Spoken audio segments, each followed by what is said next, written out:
Welcome to our channel. Today we how to transfer CDN caching configuration from Cloudflare to Origin VPS. Detailed guide step by step clearly. Begin by logging into your Cloudflare account. Navigate to the Cloudflare dashboard for your specific domain. Locate and click on the caching tab in the menu. Review the current caching settings. Take note of the following configurations: cache level, browser cache expiration, and edge cache TTL. Next, open your terminal and log into your Origin VPS using SSH.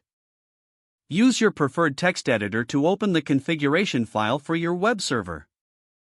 For Nginx, this is often located at /etc/nginx/nginx.conf or a site-specific configuration file in /etc/nginx/sites available/.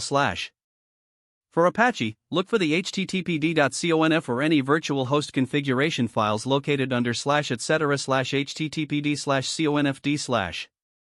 Begin adjusting your caching settings to match those noted from Cloudflare. For Nginx, implement proxy_cache directives to set up caching behavior.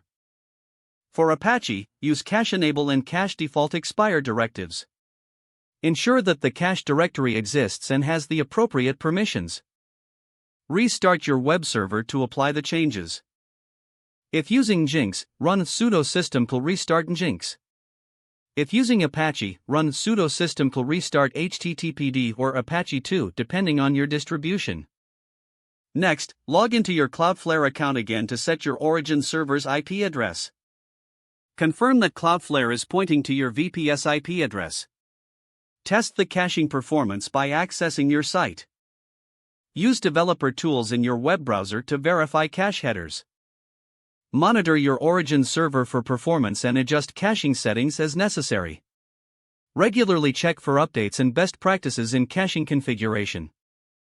If the page does not load, refresh the browser or try again in a private or incognito window.